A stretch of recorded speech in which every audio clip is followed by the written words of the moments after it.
여호와께서 아브라함에게 이르시되 너는 너의 고향과 친척과 아버지의 집을 떠나 내가 네게 보여줄 땅으로 가라. 내가 너로 큰 민족을 이루고 내게 복을 주어 내 이름을 창대하게 하리니 너는 복이 될지라. 너를 축복하는 자에게는 내가 복을 내리고 너를 저주하는 자에게는 내가 저주하리니 땅의 모든 족속이 너로 말미암아 복을 얻을 것이라 하신지라. 아멘.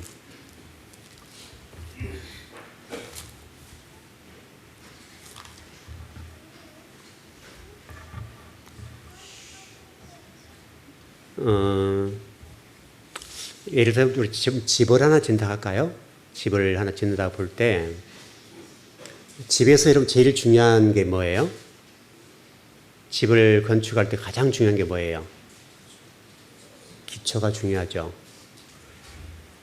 제가 최근에 어느 분과 좀 이렇게 좀 도와달라고 조금 이렇게 도와드리고 있는데 도와달라고 했으면 좀 들으면 되는데 잘 안 들으세요. 이게 참 희한해요. 감리보다 목사가 훨씬 건축을 못하죠. 그 사실이죠. 전문가는 감리죠. 여러분이 어떻든 무엇 하나를 해도 기초가 튼튼하지 않으면 시간이 지나면 하자가 생겨요.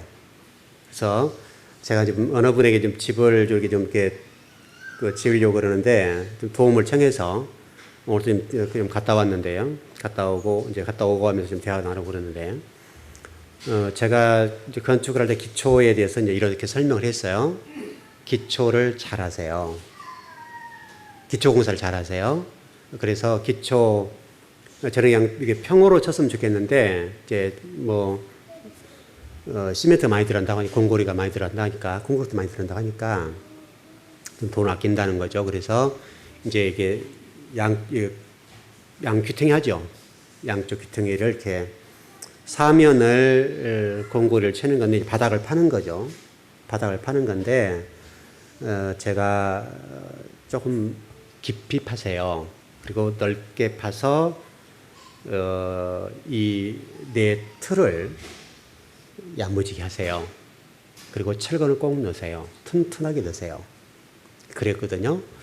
이제 그랬으면 이제 그걸로 듣고 끝났으면 좋은데 이제 감리하시는 분한테 물었던가 봐요. 그 기초를 어떻게 해야 됩니까? 물으니까 30cm 파고 이게 30cm 해서 위에다가 세면 벽돌로 올라가면 됩니다. 그럼 돈이 제가 원했던 것보다는 약 3분의 1에서 4분의 1 전략됩니다. 제가 했던 것보다는. 근데 생각해 보시면 이게 30전이라면 30cm이거든요. 물론 좀 더 밑에 파긴 파겠죠. 파긴 팔 텐데 만약에 그 공고리를 쳤던 이 30전이라고 30cm가 왜 위험한가 하면 겨울이면 이 땅이라고 하는 것이 얼었다 녹았다를 반복합니다. 그렇죠, 여러분? 땅이라고 하는 것이 얼었다 녹았다를 반복하면 어느 부분이 이렇게 공간이 생깁니다. 공간이 생기는데 공간이 생겨서 순간적으로 문제가 없습니다. 근데 뭐가 문제냐면 시간이 지나면 위에서 드는 하중이 있습니다. 하중이 있는데 약한 쪽으로 힘을 받게 돼 있어요.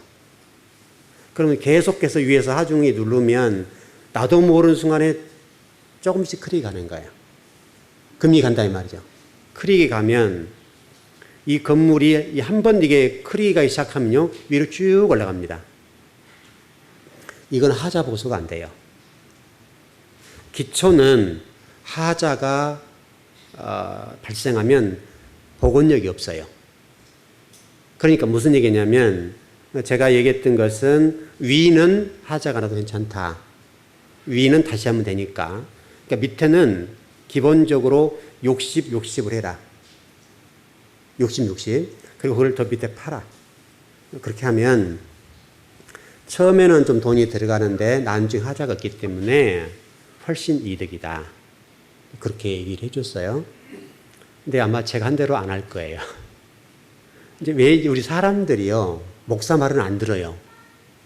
목사는 건축계 전문가가 아닌데 저는 원리 측면을 얘기하는 거거든요. 그러니까 무슨 원리냐면 땅이라고 하는 것은 이 집 표면에서 낮으면 낮을수록 얼었다 녹았다 반복을 해요. 얼었다 녹았다를 반복하다 보면은 기소가 클릭이 가요. 그러면 나중에 건물이 복원이 안 돼요. 이거는 어떻게 할 수가 없어요. 위에 벽돌 클릭 난 것은 어떻게 땜빵이 가능해요. 그런데 밑에는 할 수가 없는 거죠. 건물을 허물기 전에는 회복할 수가 없어요. 우리가 어떻든 여러분 말씀을 드려 똑같은 건데 우리가 이제 신앙생활은 성도들 가운데 예를 들어서 이렇게 좀 이해 좀 구할까요? 자, 우리 혈관에 대동맥이 흐르죠. 혈관이 큰 거, 대동맥이 흐르죠. 이게 여러분 그 상처를 나게 하거나 이게 좀 잘못되어서 끊어진 경우가 있죠. 그러면 여러분 어떻게 됩니까? 피가 어떻게 돼요? 팍 솟죠. 피가 솟는다. 그러니까 피가 솟으니까 솟는 피를 닦아내는 거죠. 예를 들어서. 그러면 이게 회복된 거예요? 안 된 거예요? 피를 닦으면 회복이 안 된 거죠. 근데 우리는 뭐를 하는가 하면 안에 대동맥을 빨리 꾸며야 되죠. 빨리 연결해서 꾸며줘야 되는데 이건 놔두고 겉에 있는 피를 닦아내는 일을 하는 거예요. 상당히 많은 성도들이 말씀을 배울 때 이와 같아요. 근데 교회도 똑같고 성도들 똑같고 목회자들도 그렇게 하는 거예요. 가장 근본적인 문제를 붙잡지 않고 주변적인 것을 붙잡고 그게 본질이라고 생각해요. 그게 근원적인 거라고 생각을 해요. 근원적인 문제를 정리해야 마무리가 되는데 이걸 여러분 수술해서 이걸 꼬매는 시간은 걸리겠죠. 또 병원에 가야 된단 말이죠. 근데 순간적으로 피가 난 것을 이렇게 닦아버리고 이렇게 딱 헝겊 같은 걸 이렇게 잡아버리면 순간적으로는 안 날 수도 있어요. 안 비칠 수 있단 말이죠. 꽉 쥐면. 근데 이건 회복이 안 돼요. 반드시 이것은 병원에 가서 혈관을 이어야 돼요. 잊지 않으면 큰 문제가 발생해요. 이거는 잘못하면 죽어요. 왜냐하면 큰 혈관이 터져서 피가 쏟아버리면 죽는단 말이죠. 그러니까 우리가 신앙생활을 함에 있어서 상당히 많은 성도들과 또 우리 주의 종들과 교회를 섬기는 일에 있어서 어떤 룰을 범하는가 하면 본질적인 것을 붙잡고 비본질적인 것을 붙잡고 가는 거예요. 그냥 비본질을 잡고 하는 게 훨씬 빠르게 보여요. 훨씬 빠르게 보고 또 영리하게 보여요. 많은 성도들이 그와 같은 신앙생활을 하는 거예요. 제가 오늘 아침에 그 새벽 예배 때 이 말씀 드렸는데 이제 제자 얘기를 좀 했는데요. 제가 역할한 게 있다면 제자가 사업하는 부분에 관해서 사업에 조언을 두고 이렇게 해라 저렇게 해라 해서 10몇 년 동안 이렇게 왔어요. 와서 성공했어요. 그리고 많은 돈을 벌었어요. 이제 그 과정 속에 이제 어떤 돈을 좀 벌게 되니까 어떤 방향으로 회사가 끌고 나가는가 하면 이제 세상 사람들이 보는 관점에서 괜찮다. 이걸 만들고 싶은 거예요. 그래서 이제 제자가 세미나를 계속 서울로 다니고 또 해외까지 나가요. 물론 배우는 것은 좋죠. 배우는 것은 좋고 중요한 일이지만은 배운다는 것은 회사의 특성과 또 정체성이라고 하는 것이 분명히 존재하는데 그 존재한 것에 뿌리를 바꿔버리면 안 되는 거죠. 뿌리를 바꿔버리고 다 흔들어 버리니까 회사가 어디를 향해서 가는지를 모르는 거예요. 그래서 거기다가 컨설팅 사람을 집어넣어서 한 번 컨설팅한테 한 5천만 원씩 줘요. 5천만 원 정도. 저는 그 돈 저를 줬으면 좋겠다 싶어요. 그럼 제가 컨설팅을 잘해주잖아요. 잘해주니까 그랬으면 좋겠는데 이제 제가 해주는 것은 아무리 지선생이라도 5천만 원보다는 약하게 보인가 보죠. 이제 그래서 계속 그렇게 와서 컨설팅 하는 사람이 회사에 들어왔던 상주하면서 일을 처리한 거예요. 그게 3년 동안 했어요. 3년 동안. 그래서 컨설팅 한 사람이 어떤 두 사람이 돌아가면서 했는데 많은 돈을 부었죠. 문제는 지금 그러면 회사가 잘 굴러가야 될 거 아니에요. 잘 굴러가야 되는데 죽을 맛이에요. 그래가지고 최종적으로 저한테 어제 연락이 와서 선생님 어떻게 할까요? 이제 이런 얘기를 하는 거죠. 그래서 제가 쭉 얘기를 해줬어요. 너의 문제는 네가 세미나를 다니고 공부를 하는 거 좋고 컨설팅 업자를 상주시켜서 회사를 끌고 나가면 참 잘한 일이지만 네가 쓸 자리가 어디냐? 네는 어디냐? 네 회사 네가 과거 진취적이고 하나님께 기도하고 하나님이 주신 달란트 말씀과 또 제가 하나님의 뜻을 전해 주어서 그 했던 그건 어디 갔냐 이거예요. 또 그거 지금 사라졌지 않냐? 또 지금 본질적인 네 회사의 정체성이 무너졌다. 그러면 쭉 1시간 가까이 제가 설명을 해줬어요. 그러면서 제가 너 세미나 다니는 건 중요하고 좋은 거고 또 컨설팅을 좋은 거지만 너의 뿌리까지 다 없애버렸다. 뿌리까지. 그래서 아들 얘기도 했어요. 지금 아들이 섬기는 교회에서 아들을 세미나에 아주 굉장히 많이 보내는 거예요. 훈련을 시키는 거, 훈련. 뭐 몇십만 원씩 그냥 50만 원씩 막 60만 원씩 주어서 교회에서 아들을 훈련을 시켜주는 거예요. 그러니까 전체를 또 시키는 것도 아니고요. 한두 명 뽑아서 시키는 거니까 특혜를 받는 거죠.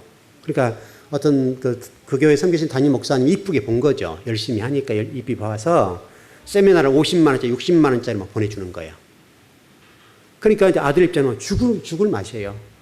일주일에 한 번씩, 며칠씩 그냥 세미나 가가지고 밤낮 공부를 하다가 돌아오고, 그 다음에 설교 준비해야지, 또 찬양 연습 준비해야지, 또 중고등부 애들 가르쳐야지, 또 뭐 신방해야지 막 이러니까 너무너무 죽을 맛이에요. 제가 이제 그런 얘기를 하는 거죠. 열심히 배워라. 너 지금 이때 기회다. 제자한테 그런 얘기를 했어요. 아들 같은 경우는 아직 목회가 뭔지 잘 모르고 아직은. 그리고 앞으로 어떤 방향을 향해서 목회자를 갈지에 관해서 아직은 방향이 설정 안 됐다. 그러니까 지금은 열심히 배울 때다. 너는 이미 회사가 정상 궤도에 올라와 있고 이미 정상 궤도에 올라와 있는 거에 대해서 네가 지금 하나님의 기도를 하고 하나님의 기도하고 네 회사를 과거에 하나님의 기업으로 끌고 갔던 것을 가면 되는 건데 세상을 의지하고 간다 이거죠.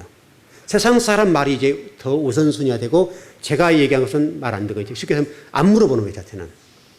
과거는 모든 걸 저한테 물어봤잖아요. 선생님이 어떻게 할까요? 이렇게 해봐라. 한 번도 실수해 본 적 없다고요. 제가 회사를 잘 모르고 또 제가 세상을 잘 모르는 사람이지만은 그러나 지금까지 우리 성도들을 신앙적으로 지도할 때나 또 제자를 어떤 신앙적으로 사업적으로 지도할 때 정말 실수하지 않게 왔단 말이에요. 그러니까 목사는 컨설팅 업자보다 훨씬 미약하고 나약한 거예요. 근데 실질적으로 과거 돈을 벌 땐 누구를 통해 돈을 벌었어요? 전부 저의 조언을 받고 돈을 벌었단 말이에요. 지금까지 올라올 때까지.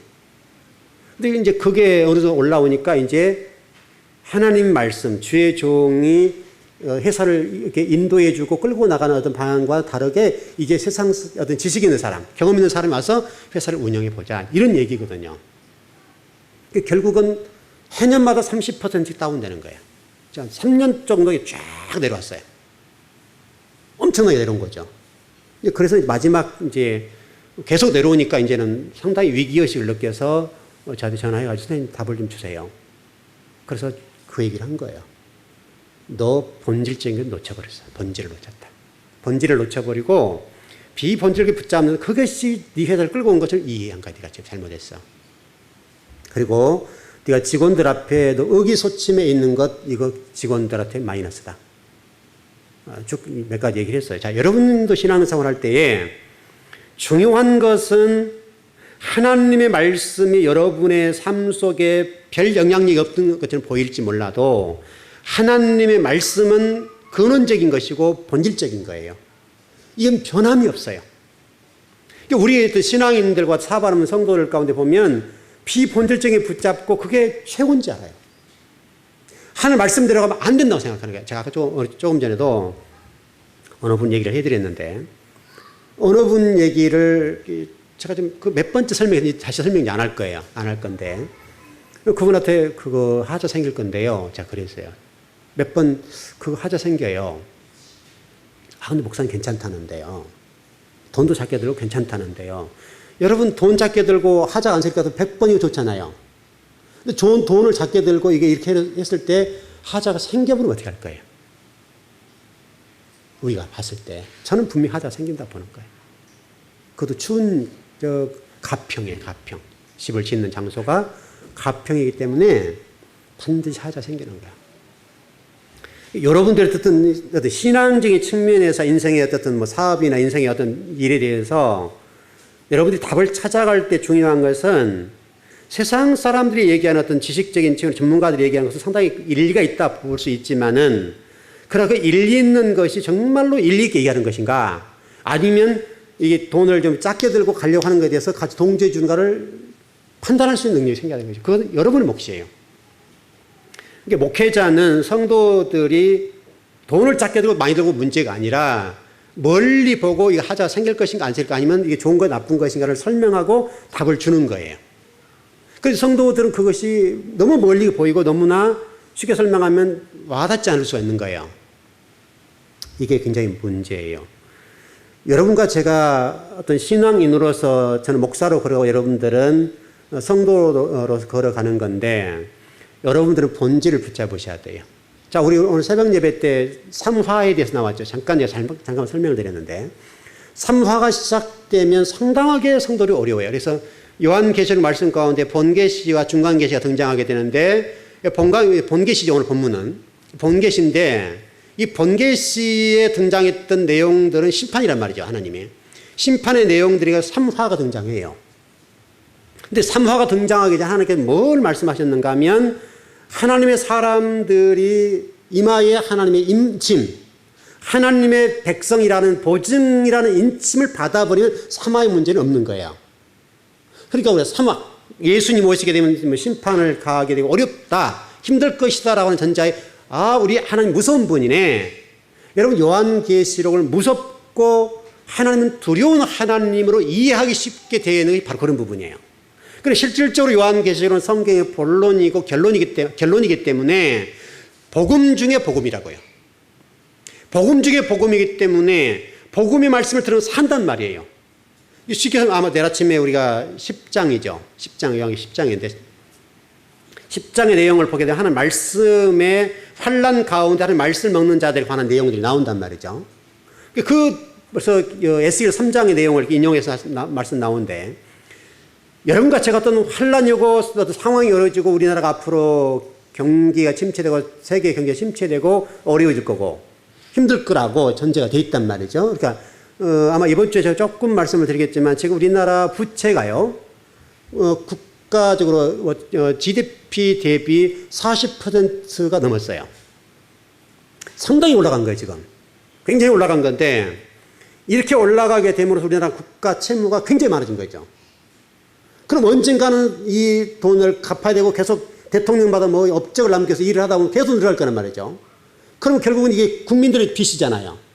그럼 이것이 언제는 여러분 세금을 걷어가는 일에 이게 해야 된단 말이죠. 어떻게든지 여러분의 호적을 털어가는 일이 있어야 이걸 메울 거 아니에요.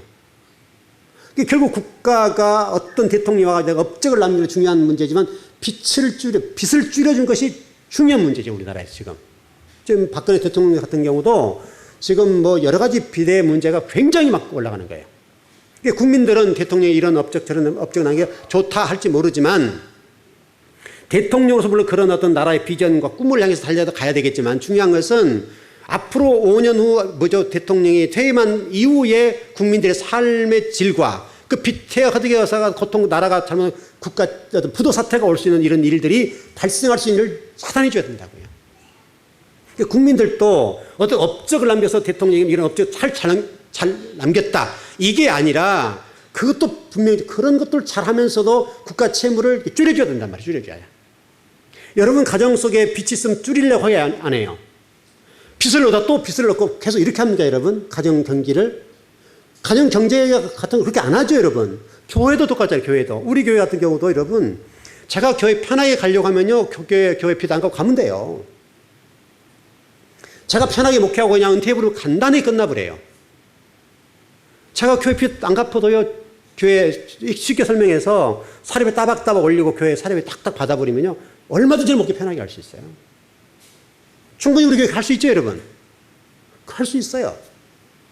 근데 그것을 위해서 하는 것이 아니라 어떻게 하면 교회의 빚을 좀 탕감하고 줄여서 교회의 좀 어려움을 줄여놓자 이거예요. 그래야 우리 교회가 어떤 하나님 나라를 일할 때에 앞으로 멋지게 일할 날이 올 것이다. 그건 우리는 준비하자 이거예요. 근데 만일에 제가 어떤 교회 업적을 남기기 위해서 교회에 막 일을 터뜨리고 일하고 해서 우리 교회가 또 하나 땅을 살 수 있잖아요, 여러분. 여러분 건물 좀 2, 3억 정도는 충분히 살 수 있습니다. 어떻게든지. 그거 사서 일하면, 목사님 또 건물 사는 값이 참 우리 교회 대단한 교회야. 여러분 그렇게 할지 몰라도 이 교회가 감당할 수 없는 상황이 될 수도 있는 거예요. 어떤 상황이 딱 부딪히면 견디지 못하고 무너져 버린단 말이죠. 그러니까 나라도 똑같고 우리 교회도 똑같고 가정은 똑같은데 여러분 어떤 업적 중심에 그것을 해서는 안 되는 거예요. 그러니까 우리가 신앙생활도 똑같아요. 여러분이 하나님을 믿는 백성으로서 본질을 붙잡고 그 본질 속에 하나님 무엇을 말씀하시는지 그걸 알고 깨닫고 나가야지. 주변적이고 비본질적인 것을 붙잡고 이렇게 되면 안 된단 말이죠. 여러분 오늘 공부할 내용은 이제 그런 거예요. 누가복음 24장 44절에 보면 구약의 말씀 토라에 관한 율법과 선지자 이사야의 말씀에 관해서 나와 있어요. 그래서 이제 이것을 이제 우리 목회자들 좀 이게 오해하고 좀 해석을 좀 이상하게 하는 경우가 있는데 구약 성경의 말씀에 관해서 많은 목회자가 율법을 폐했다. 구약 말씀을 폐했다라고 얘기해요. 근데 여러분 예수님께서 구약의 이 율법에 관해서 말씀하실 때 뭐라고 말씀하셨어요, 여러분? 예수님께서 이렇게 말씀하시죠. 내가 율법을 폐하러 오지 않고 율법을 어떻게 하러 오셨다고요? 완성하러 오셨다. 다시 설명하면 모든 구약 성경 누가 연결된다는 거예요? 예수 그리스도. 다시 설명하면 모든 구약의 말씀은 예수 그리스도 통하는 거예요. 그러니까 구약의 말씀들은 그림자이고 때로는 토라의 말씀이 우리가 무겁게 오게 칼날처럼 다가올 수 있긴 있는데 이 말씀들을 통해서 여러분을 구원하지 못해요.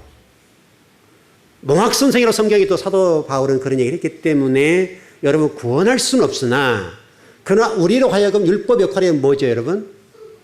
율법 역할이 뭡니까? 토라 역할이 뭐예요? 토라 역할이. 우리로 하여금 뭐를 깨닫게 한다? 죄를 깨닫게 한다. 죄를 깨닫게 해서 우리를 경성하게 이러면 안 되겠구나. 이렇게 만들어주는 역할을 한단 말이죠. 그러니까 여러분 실질적으로 여러분 구약의 말씀 필요 없다 한다면 우리가 구약을 딱 찢어버리면 되잖아요. 여러분 그러지 않습니까? 구약의 말씀과 신약의 말씀은 찢어서 없앨 말씀이 아니라 구약의 말씀을 통해 신약을 이루는 그런 부분을 완성이잖아요, 완성. 그림자와 실체라고 지금 설명하고 있으니까. 근데 우리가 지금 이런 것들 마치 이와 똑같아요. 여러분 우리가 교회를 가리켜서 뭐라고 얘기하면 또 다른 거룩한 용어로 뭐라고 얘기하죠? 교회를 거룩한 용어로 뭐라고 그래요? 교회를 뭐라고 그래요? 성전. 여러분 성전이라고 그러죠, 여러분? 여러분 교회가 성전이에요, 아니에요? 교회가 성전입니까, 아닙니까? 이게 상당히 이제 쉽지 않죠, 말이. 근데 여러분 교회는 성전이 아니에요. 성전은 누구세요? 예수 그리스도시고 교회는요 성전은 될 수가 없어요. 성전은 유일하게 하나예요. 예수 그리스도. 구약의 예루살렘 성전도 실상은 성전이 아니에요. 실상은 예수 그리스도를 예표하거나 예수 그리스도를 설명하기 위해서 예루살렘 교회가 있는 거예요. 예루살렘 교회는 무너뜨렸죠, 여러분. 예수님께서 하나님 무너뜨렸죠. 만일에 예루살렘 교회가 하나님이거나 예수님이라는 무너뜨릴 이유가 없잖아요. 그러니까 이 이스라엘 백성들이 구약 성도로서 예루살렘 성전은 영원히 무너지지 않은 다윗의 언약을 가지고 영원할 것이다. 영원한 다윗의 언약을 붙잡고 예루살렘 무너지지 않는다고 생각했다는 게 다시 설명하면 무슨 얘기냐면 하나님이 무너뜨릴 수밖에 없는 이유가 예루살렘 성전이 우상이 되어버렸어요. 우상. 성전이 우상이 되어버리고 이 성전을 통해 말씀하시려고 하는 이 예루살렘 성전을 말씀하시려고 하는 것이 아니라 예수 그리스도를 설명하기 위한 건데, 이 성전은 예수 그리스도를 설명하는 것인데 이 예루살렘이 성전이 곧 우상이 되어버린 거예요. 하나님이 되어버린 거예요. 여러분, 이 교회가 무너질 수 있어요, 없어요? 무너질 수 있어요. 그럼 여러분, 만약에 교회가 성전이라고 본다면 무너뜨리면 안 되죠. 한 번 교회를 건축하면 성전이 무너뜨릴 수가 없잖아요, 여러분. 성전이기 때문에, 성전. 거룩한 예배당, 거룩한 장소이기 때문에 어떻게 무너뜨려, 그거를. 그러니까 우리 한국 교회가 지금 현재 좀 우리가 고민해야 될 문제가 뭐냐면, 교회가 예배당이라는 사실을 잊지 않고, 예배당, 성전이 무너지고 예배당이 무너져 예수 그리스도가 살아나셔야 돼요. 예수 그리스도. 예수 그리스도가 살아나셔야지 교회가 또는 성전이 되고 교회가 우상이 되어버리면 이것은 예수님이 설 자리가 없는 거예요. 우리 가끔 그런 얘기 하죠. 예수님께서 교회에 들어올 수가 없대. 그런 예화가 있잖아요. 어떤 좀 남루한 사람이 교회에 들어왔을 때 교회 성도들이 그분을 내친 거죠. 다 이렇게 쫙 빼입고 와야 되는데 남루하고 냄새가 나니까 내친 거죠. 그러니까 지금 어떤 분이 와서 그런 얘기 했다는 거죠. 나 이제 그 교회에 들어가려고 못 들어가게 한다 하니까 그분이 그런 얘기 하셨다는, 나도 못 들어갔다. 내가 예수님인데 나도 못 들어갔다, 그 교회는. 실질적으로 여러분, 저도 이제 교회 섬기면서 평신도 사역을 할 때, 자, 여러분 한번 얘기를 해드린 적이 있습니다만은, 그런 예가 수없이 많아요. 주의 종들도 그렇고 성도들 똑같아요. 남루하고 냄새가 난 사람들이 겨울에 얼어 죽는단 말이에요. 여러분, 남루한 사람들, 그 사람들도 알코올을 많이 마시잖아요. 그러니까 겨울이 되면요, 그 사람들은요, 잘못하면 동사예요. 그리고 그분들은 이렇게 좀 술을 많이 드시기 때문에 추우니까 또 술을 마시죠.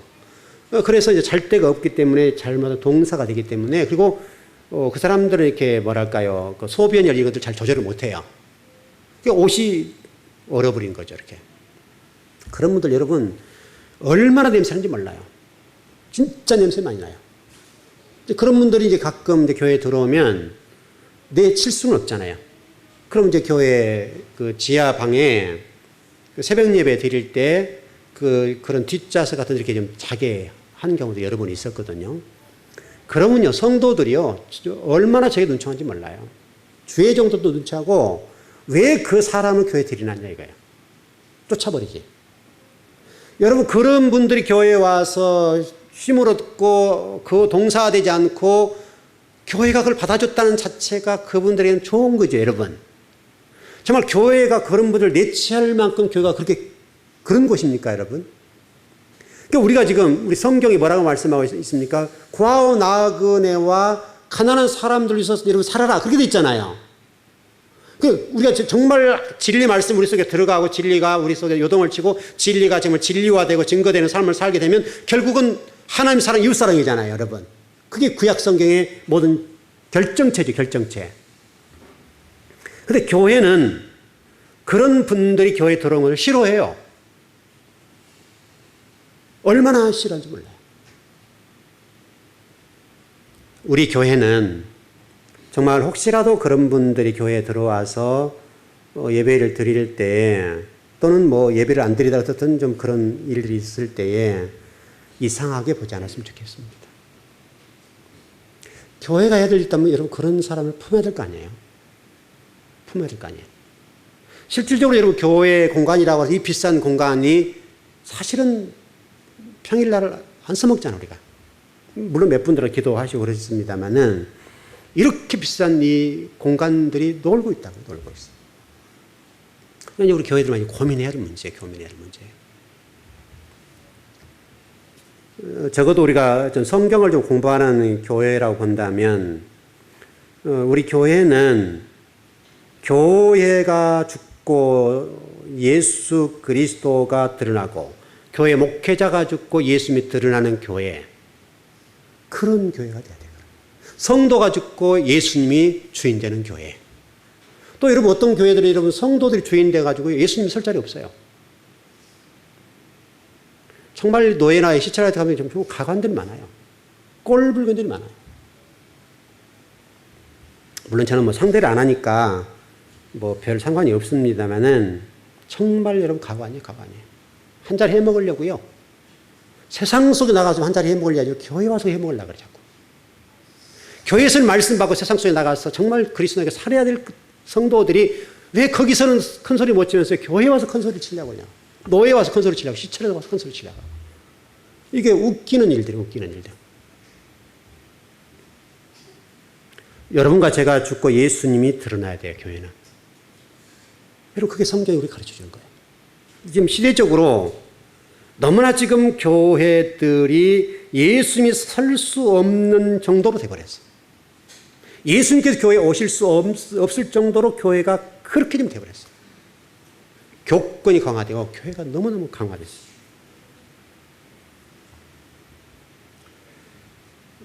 만일 우리가 구약 성경과 신약 성경을 좀 대비시켜서 관계를 좀 정리해 보자면 신약 성경이 없는 구약은 죽은 거예요. 죽은 거. 구약은 신약을 조명해 주는 거예요. 신약을 신약되게 해주는 거예요. 그러니까 제가 여러분들 이런 말씀 많이 드렸어요. 구약을 알면 신약은 보인다. 구약을 모르는 신약은 몰라요. 제가 지금 이렇게 오랜 시간 동안 공부를 해보는데 구약을 알면 신약은 이렇게 뚫려요. 그냥 구약만 하면 신약은 쭉쭉쭉 뚫려요. 거의가 구약 인용은 말씀드리란 말이에요. 여러분과 제가 좀 하나님 말씀을 좀 보더라도 깊게 보고 좀 전체 그림을 이렇게 통해 봤으면 좋겠어요. 전체 통전적으로 통전지 신학적 통전지라고 합니다만은 전체 하나님 말씀이 무엇을 말씀하시지를 딱 보고 가면 돼요. 그러면 해석에 부분적으로 가는 부분들은 거기에 맞게 해석만 해주면 되거든요. 여러분 저라고 아무리 성경을 제가 많이 공부 많이 해도 성경 다 몰라요. 어떻게 저 성경을 다 알아요? 노력할 뿐이지. 부단하게 노력할 뿐이고 알려고 애를 쓸 뿐이지 부분적인 부분도 때로는 모를 때 있단 말이죠. 갑자기 막힐 수 있어요. 그럴 때는 여러분 성경을 전체적인 관점에서 그걸 해석해 가는 거예요. 그러면 틀리지 않아요. 그래서 전체를 안다는 것이 얼마나 중요한지 몰라요. 어쨌든 여러분 인생을 살아감에 있어서 여러분 눈 앞만 보지 않았으면 좋겠어요. 멀리 보세요. 멀리 보고 정말 하나님의 나라와 진리의 말씀 한 구절 한 구절들이 여러분 삶 속에서 증거되고 증명되고 그 진리가 완성되는 그 자리까지 여러분들을 끌고 가셔야 돼요. 때로는 그것 때문에 힘이 들고 어렵고 고통스러운 일이 있다 할지라도 우리는 진리와 타협해서는 안 돼요. 진리는 진리예요. 진리는 직선이에요. 그냥 직선. 그래서 성경 우리 신앙생활이 제가 여러분들에게 설명드렸던 것처럼 신앙생활이라고 하는 것은 좌도 우도 뒤도 안 보고 앞으로 가는 거예요. 그래서 이 성경 히브리어 단어가 이렇게 되어 있다. 이렇게. 그래서 성경 창세기 1장 1절의 출발이 이렇게 가요. 우리 지금 이 다바르라고 하는 가운데 글자죠. 이렇게 되어 있어요. 이렇게. 이것은 좌우 뒤가 막혀 있어요. 앞으로만 가는 게 이게 신앙생활. 그래서 하나님의 성경 히브리어를 성경을 기록하시면서 심사숙고하신 거예요. 여러분 제일 글을 쓸 때 제일 어려운 게 뭐예요? 첫자. 첫 번째 글을 쓰는 게 어려워요. 첫 번째만 쓰면 술술 나가요. 저도 여러분 매주마다 칼럼을 쓰잖아요. 여러분 그 굉장히 쉽지 않아요. 어려워요. 그것도 한 주 쓰고 마는 거 아니고 매주 그것도 상당한 분량을 쓰기 때문에 그것을 여러분 써 나가는 것은 쉽지가 않아요. 얼마나 그것 때문에 고민한지 몰라요. 사회적인 전체 현상과 성도의 상태 또 한국의 전체 세계 흐름 전체를 보고 글을 써야 되기 때문에 전체를 읽을 수 있어야 글 한마디가 나오는 거예요. 그러면서 성도의 신앙에 유익하는 것이 무엇인가를 집어내줘야 된다고 했어요. 그러니까 이 글을 하나 쓰는 것 같아가 주제 하나 잡는 데가 굉장히 어려워요. 그러나 그 어떤 주제를 잡고 첫 마디를 딱 쓰기 시작하면 쑥쭉 나가요. 쭉쭉쭉쭉 나가는 거예요. 히브리어 성경, 구약 성경 가운데 가장 하나님이 힘들었던 게 뭐냐면 첫자예요, 첫자. 첫자를 어떻게 기록할 것인가 하나님이 굉장히 심사숙고하신 거예요. 그리고 여러분 제가 설명드렸던 이 첫자 이후에 히브리어 첫자 된 그 단어가 기록된 때까지 연대가 얼마나 많이 가요, 이게. 민수기 가서 해결되잖아요, 민수기 가서. 그것이. 민수기 10장 11절 가서 이 단어가 회복되는 거예요. 그러니까 결국 민수기 10장 10절까지는 적어도 이 한 단어가 쭉 끌고 나가는 거예요. 그리고 그 민수기 10장 11절에 가서 히브리어 첫 자가 기록돼요. 첫 자가. 이게 여러분 히브리어 첫 자가 아니잖아요. 이게. 첫 자가 아님에도 불구하고 두째 단어인데 두째 단어가 첫째 단어에 딱 써진 거예요. 첫째 마디에. 그래서 좌도 우도 뒤도 안 보고 하는 게 신앙생활이다. 그래서 여러분 우리 헬라어 단어에서 인간이라는 단어를 설명을 드렸던 것처럼 우리 인간이 위를 지향할 때 가치 있는 인생이 된다. 여러분과 제가 위를 지향할 때 똑같은 얘기잖아요. 여러분 이스라엘 설명을 드렸던 것처럼 아랍권에 둘러싸여 있는데 아랍권에 둘러싸여 있으면 불구하고 그들이 그 어떤 상황 속에서 그 아랍 군대들과 모든 아랍 나라 가운데 굳건히 설 수 있었던 건 뭐냐면 위 바라고 위. 뚫려 있는 곳은 이스라엘 사람 위밖에 없어요. 위. 옆은 다 막혔어요. 아랍에 딱 막혔어요. 하나님이 절묘하게 그 자리에 집어넣는 거예요. 이스라엘 사람들이 살 수 있는 길은 하나밖에 없어요. 옆을 보면 죽어요. 위를 보면 위령. 위를 보면 사는 것이고 위를 보면 하나님이 답이 나와요. 은혜와 복이 내려와요. 여러분도 똑같아요. 지금 여러분 얘기를 하는 거예요. 여러분 얘기를. 저도 여러분도 하나님께 은혜와 복을 받고 싶으시다면 또 하나님의 어떤 구원사에 관련되어서 주인공이 되고 싶으시다고 한다면 옆을 보면 죽어요. 우리는 위를 봐야 돼. 위. 좌도 우도 뒤도 안 보고 앞을 향해 간다면 하나님 한 분만 봐. 여러분 이스라엘 백성들이 광야를 거닐 때 법궤가 약 900m 앞에 갔잖아요. 900m. 그 법궤, 제사장들이 법궤를 가져가는 그 법궤를 바라보고 가는 거예요. 근데 법궤가 갈 때 구름기둥과 불기둥 인도하잖아요. 그 법궤가 멀리 있는데 그걸 쳐다보고 법궤 가는 대로 따라가는 거예요. 이게 앞이에요. 여러분이 그걸 놓쳐버리면 안 돼요. 이건 기본적인 것이고 아주 중요한 문제예요. 신앙에 있어서 이것 잃어버리면 안 돼요. 여러분과 저는 항상 진리의 말씀 따라가되 항상 진리가 요구한 대로 좌도 우도 뒤도 안 보고 앞을 향해서 곧장 가는 히브리어 성경 첫 단어가 딱 출발이죠. 여러분이 보는 관점은 이렇게 되어 있죠. 이렇게 글자가 써나가니까 이렇게 딱 되어 있어요. 이렇게. 여러분 항상 이거 생각해. 이거. 하나님께서 창세기 1장 1절의 말씀을 통해서 우리 신앙이 뭔지를 탁 제시해 놓은 거예요. 이 단어만 여러분 놓치지 않으면 돼. 이것만. 그래서 26대를 히브리어 첫 자와 둘째 때는 싸웠다라는 얘기를 드렸는데 26대를 싸웠는데 결국 하나님이 결정적인 순간에 히브리 첫자를 딱 쓰셨다고 말씀드렸죠.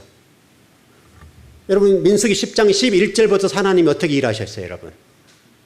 그때부터서는 여러분 광야의 삶을 살아가는 이스라엘 백성들 가운데에 하나님의 말씀을 불순종할 때 그때부터는 하나님이 칼을 들고 달라들어 죽여요.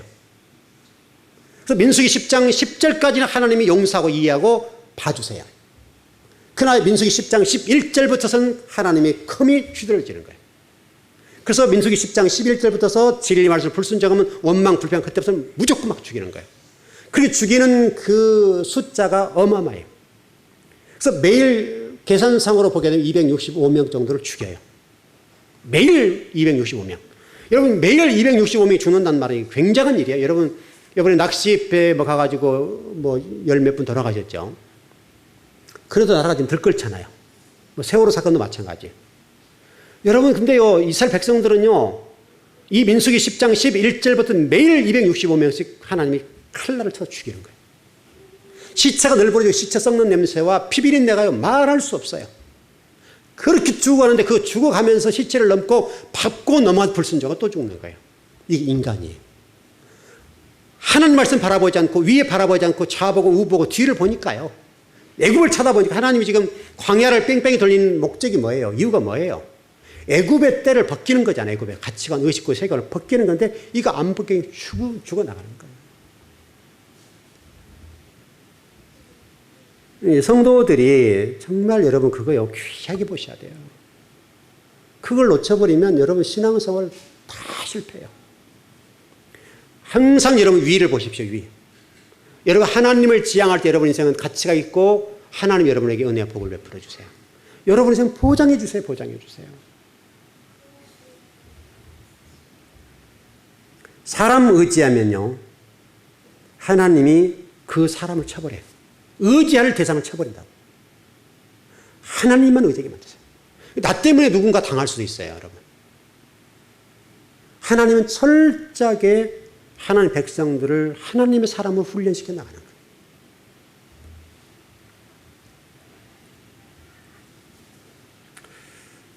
좀 우리가 말씀을 좀 잘 붙잡았으면 좋겠고, 여러분들이 구약의 할례나 신약시대의 어떤 세례라고 하는 관점이 봤을 때, 이런 세례와 할례라고 하는 것들이 여러분의 모든 것이 되어서는 안 돼요. 할례라고 하는 것은 구별됐다는 말이잖아요. 그렇죠? 세례도 마찬가지죠. 그럼 여러분 그것이 세례받고 할례 받다가 여러분 구원이 완성되나요, 여러분? 제가 여러분 전번에 말씀드렸죠. 믿음이란 단어를 제가 해석을 해드렸는데, 구약성경과 신약성경을 동원해서 설명을 좀 드렸는데, 이 믿음이란 단어는 참 마틴 루터의 종교 개혁이 상당하게 중요했지만은 한 가지 실수한 것은 바로 이 믿음이란 단어를 잘못 써놓은 것. 그래서 히브리나 헬라어를 전체적으로 통틀어 봤을 때 믿음이란 단어가 너무너무 잘못된 거예요. 그래서 그다 또 앞에다 오직까지 집어넣어. 오직 믿음으로 이렇게 되잖아. 그러니까 이게 우리 기독교, 한국 기독교를 무너뜨려 세계 기독교를 무너뜨린 말씀이 되어버렸어요. 여러분 기억해 보세요. 이 믿음이란 단어는 구약 성경에 우리 창세기 15장 6절부터 시작해 쭉 나오는데요. 그래서 하박국 2장 4절부터 쭉 히브리서 또 갈라디아서 로마서에 쭉 나오죠. 쭉 나오는데 이 믿음이란 단어는 히브리어로 에무나라는 에무나라는 단어를 어떻게 해석해야 할 것이냐 문제인데, 이 에무나라는 단어를 지금까지 목적격으로 해석해요. 목적격 조사. 조금 이제 우리 어르신들 어렵죠. 그런 말이 좀 어려운 말인데, 다시 설명하면 구원의 주체가 바뀌어버린 문제예요. 이게 구원의 주체가 누가 되냐면 목적격 조사가 되면 여러분과 제가 구원의 주체가 되어버려요. 내가 믿음으로 구원받네. 내가 믿음으로. 하나님으로 구원해 주는 것이 아니라 내가 믿었기 때문에 구원해 주는 것이 되어버려요. 그래서 목적격 조사라는 말은 무서운 말이에요. 여러분 이 에무나, 믿음이라는 것을 여러분 소유격으로 보셔야 돼요. 소유격. 목적격 조사는 예수 그리스도이셔요. 우리 구원의 주체는 예수 그리스도가 목적격이에요. 목적 조사. 예수님이 저와 여러분을 구원해 주시는 거예요. 여러분들은 여러분 자녀도 구원할 수 없어요. 여러분 자신도 구원할 수 없어요. 그런데 이게 지금 우리가 바르게 배우고 바르게 알고 가야 되겠는데, 너무나 우리 성경을 누가 이랬기 때문에, 루터가 이랬기 때문에 그렇게 가는 거예요. 그래서 이게 루터가 기록한 이 어떤 성경과 제가 다른 어떤 다양한 원서들을 찾아봤는데, 다른 수많은 원서들에서는 에무나라고 되어 있어요. 에무나. 근데 유일하게 루터부터 시작해서 이게 믿음이란 히브리어로 바뀐 거예요. 헬라어로 바뀌고. 그래서 구약 성경부터서 이 신약 성경이 믿음이란 단어로 바뀌었어요. 근데 실질적으로 창세기 15장 6절에 보게 되면 믿음으로 그렇게 돼 있죠, 여러분. 신실하다. 하나님의 신실함. 제가 이렇게 설명드렸잖아요. 여호와 하나님의 신실함. 그런 설명드렸죠. 여호와 하나님의 신실함으로 이렇게 된단 말이에요. 여러분, 그래야 여러분이 문장이 맞잖아요. 여러분과 제가 하나님 말씀을 좀 배우고 또 배울 때 확실하게 분명하게 배워요. 분명하게. 배웠으면 그 말씀대로 믿고 따르면 여러분과 저는 구원할 수가 없어요. 하나님 여러분 구원해 주셔야 돼요. 여러분 말씀을 듣고 말씀에 깨달아지고 이해되고 하는 것도 여러분의 의도대로 돼요? 여러분 솔로몬 얘기를 제가 드렸던 말씀이 기억나죠? 열왕기상 3장의 말씀을 여러분 기억하셔야 돼요. 꼭 잊어버리면 안 돼요. 솔로몬이 하나님께 1000번제를 드리고 하나님께서 내가 너에게 뭐 줬고 했을 때 우리가 개역 개정판 성경에 보게 되면 지혜를 주십시오 그랬단 말이죠. 그러면 지혜를 달라고 하니까 굉장하게 멋진 거죠. 물론 이게 그 고린도 전서에 보게 되면 지혜의 말씀과 지식의 말씀이라는 은사라고 돼 있단 말이죠. 이렇게 나가니까 이 지혜가 굉장히 중요한 게 때문에 여러분 하나님의 복 받기 위해서는 지혜를 구하십시오. 이렇게 돼버린 거예요. 여러분이 구한다고 해서 지혜가 구해진 건 아니에요. 그 지혜란 말씀은 정확하게는 뭐라고 그랬어요? 하나님의 말씀을 들을 수 있는 마음을 주세요. 솔로몬이 멋진 기도를 한 거예요. 하나님의 말씀을 들을 수 있는 이 마음을 좀 주세요. 마음. 하나님 너무너무 좋은 거예요. 여러분 하나님의 말씀을 듣는 마음을 갖는 것보다 더 중요한 게 뭐 있습니까, 여러분? 하나님 말씀을 듣는 마음을 솔로몬이 가지게 되니까 하나님께서 말씀하시기를 네가 구하지 않는 것까지 다 줘버릴게. 그래서 솔로몬에게 다 줘버린 거예요. 여러분 지금 여러분 정말 기도 구할 거 있다면 하나님 말씀을 들을 수 있는 마음. 여러분 그것을 가지셔야 돼요. 시대가 아무리 어렵고 힘들고 상황이 변하고 아무리 경기가 침체되고 어려워지고 또 어려워지더라도 한국교회가 뭐 급속하게 줄더라도 어떤 교회는 하나님이 그루터기를 남겨놓고 일하셨던 것처럼 지금도 준비하고 계세요. 하나님의 구속사는 망한 일이 없어요. 꺼져는 등불과 같고 희미한 등불처럼 보이고 디아스포라로 그렇게 고통스러운 삶을 살았지만 하나님은 그럼에도 불구하고 씨앗들은 절대로 남겨놓으시고 버리지 않으셨어요. 바로 여러분이 그 구루터기와 하나님의 씨앗이 되어서 하나님의 나라를 세우는 역할. 자, 우리나라의 복음이 들어온 통로를 제가 설명드린 적이 있어요. 여러분 그 셈족의 두 번째 아들인 엘람과 욕단이라는 통해서 엘람은 니므롯과 더불어서 바벨탑을 쌓는 것을 하고 그것을 노아가 더 쳐다봤단 말이죠.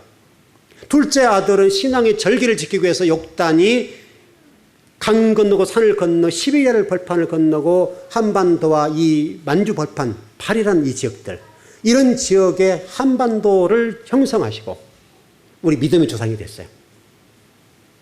그 욕단이 생명을 걸고 진리를 지켰기 때문에 이 복음이 이렇게 확장된 거예요.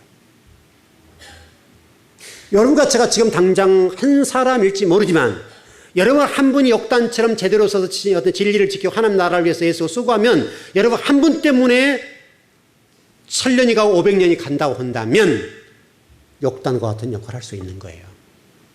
지금은 미미할지 몰라요. 물론 하나님께서 이 땅을 언제 어느 순간에 심판할지는 몰라요. 시기적으로 봤을 때 우리가 금방일 것이다라고 생각해요. 때로는 많은 목회자들이 이렇게 설명해요. 지금은 여자들이 잉태하고 아이를 출산할 때 이슬이 비친 상황이다. 그 정도로 한국에 왔다. 그렇게 좀 촉박하다. 이렇게까지 얘기를 해요. 그것은 우리가 잘 알 수 없어요. 왜냐하면 때로는 그 이슬이 비쳤지만 1000년이 갈 수 있고 500년이 갈 수 있고 1년이 갈 수 있고 모르는 일이에요. 그건 하나님의 날짜 계산법이 우리가 다르니까 잘 몰라요. 다만 중요한 것은 저와 여러분이 신앙생활함에 있어서 그 구루터기가 되어서 진리 말씀이 여러분 속에 들어가 그 진리 말씀을 욕단처럼 다른 누군가에 증거하고 그 욕단 역할을 감당하게 되면 여러분 한 사람 때문에 그 믿음이 흘러들어가서 언제 누가 어떤 상황 속에서 욕단의 후회가 돼서 멋지게 복음의 증거자로 하나님 나라를 세워갈지는 모르는 거예요. 여기도 있을 수 있어요. 그래서 여러분들이 제가 계속 강조하는 게 뭐냐면 말씀으로 가야 돼. 말씀으로 가야 된다. 왜냐하면 욕단이 그랬으니까. 셈족, 욕단이라고 하는 그 둘째 아들이 셈족의 혈통을 이었어요. 혈통. 영적인 혈통을 이은 거예요. 그 알람이라는 큰아들은 니브로가 되어 바벨탑을 쌓아서 무너뜨리는 역할. 치욕스러운 역사를 만난 거예요. 화려함을 쫓고 세속쟁이를 쫓아가니까 너무너무 좋았잖아요. 가인의 힘의 원리를 추구하고 바벨 사상을 추구하고 니므롯의 정신을 따라가니까 화려하고 좋았어요. 그러나 욕단이라는 사람은 여러분 생각해 보세요. 그때 당시에 욕단이 진리를 따라 영적인 흐름을 따라서 돌아섰을 때 형들과 그 주변 사람들이 욕단을 욕했겠어요? 안 했겠어요? 미친놈이라 했을 거 아니에요, 여러분. 여러분 지금도 똑같아요. 지금도.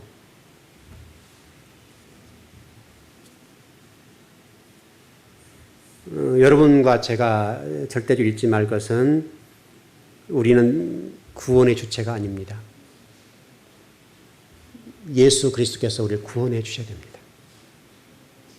여러분 스스로 여러분 구원할 수 없어요. 근데 이게 너무나 잘못된 것들인데 지금까지도 안 고치죠. 제가 좀 과격하게 얘기해서 종교 교육보다 어렵다. 이것이 한국 교회에서 고쳐지기가. 너무나 뿌리가 깊이 들었어요. 그래서 성경을 좀만 공부해 보면 그렇게 될 수가 없어요. 그래서 우리 주의 종들이 열심히 공부하라는 겁니다. 좀 결론을 정리합시다. 여러분 구원이라고 하는 것은 현재 진행형이죠. 그 할례라고 하는 것들을 오늘 좀 정리해 보면 당시에 여러분 하나님께서는요. 할례라고 하는 것도 고대 근동 지방의 관습이에요. 관습. 유대인만 그런 게 아니라 관습적인 것을 따와서 하나님 일하실 때. 하나님은 전혀 엉뚱을 따오지 않으세요. 관습을 동원하시고 환경을 동원하시고. 여러분 예수님께서 복음 전할 때 그러시잖아요. 야, 저 들의 백합을 봐. 여러분 그렇게 말씀하시죠. 야, 공중의 새 좀 봐라. 그렇게 말씀하시죠. 주변 상황들을 이렇게 인용하신단 말이죠. 좀 여러분 시대가 아무리 어렵고 아무리 지금 믿음의 사람들이 보이지 않을 이때라 할지라도 여러분들은 하나님 말씀을 붙잡으십시오. 하나님 말씀. 하나님 말씀을 붙잡고 하나님 뭐라고 말씀하시는지 지금 이 시대 여러분들을 향해서 뭐라고 말씀하시는지 이 시대 여러분을 왜 보내셨는지 그것을 생각해 보라고요. 그러면 답이 나올 거 아니에요. 왜 제가 여기 서 있어야 됩니까, 여러분? 왜 제가 이 시점에 이 즐거운 교회 강단에 한국 강단에 서 있어야 되냐고요. 그것은 하나님이 생각이 있잖아요. 하나님이 뭔가를 말씀하시고 싶은 게 있으시기 때문에 저를 세웠잖아요. 저 같은 사람이 이미 하나님 데려갈 수 있었단 말이죠. 오래전에 한 30년 전에 데려갈 수 있는 그런 상황 속에 있었습니다만은 그러나 저를 지금까지 이렇게 놔두신 것은 하나님의 무슨 섭리가 있을 거란 말이죠. 그 섭리가 뭔가를 바라보고 그 섭리에 어긋나지 않기 위해서 살아가려고 애를 써야 된다. 저도 여러분도. 그것 때문에 때로는 여러분 힘들 수도 있고 때로는 여러분 주변 사람들이 욕을 얻어먹을 수도 있어요. 저도 이게 목회자로 살아가면서 때로는 형제들 앞에나 또 부모, 어머니 앞에나 보면요 상당하게 어려운 문제가 많아요. 어젯밤에 제가 밤늦게까지 동생과 얘기를 많이 나눴는데 얼마나 이 목회자의 길이 험난하고 힘든지 몰라요. 여러분들은 그 고통을 다 몰라요. 목회자로 겪는 이 고통은요 말할 수가 없어요. 제가 동생한테 그 얘기를 했어요. 너희들과 어머니가 목회자가 뭔지 몰라. 모른다고 그래요. 신앙생활하는 동생들까지 어머니도 목회자가 뭔지를 모르는 거예요. 그러니까 어머니는 무조건 그 목회자라는 것은 관계없고 이게 용돈 많이 드리면 좋은 거예요. 목회자가 어디 가는지를 몰라. 너무나 고통스러워. 그게 여러분 목회자의 십자가예요. 그건 어쩔 수가 없잖아요. 어떻게 할 수가 없으니까. 그래서 좀 장시간 어젯밤에 얘기를 나눴는데 여러분에게도 나름대로 하나님의 사람으로서 그러한데 많은 어려움이 있을 거예요. 그러나 여러분 그것은 여러분 십자가예요. 저에게 준 제 십자가를 지고 가라 그랬잖아요. 전 저희가 짊어지고 갈 십자가예요. 제가 죽는 날까지. 여러분 주변 상황 때문에 여러분 신앙이 흔들리거나 여러분 주변 상황 때문에 믿음이 흔들려서는 안 돼요.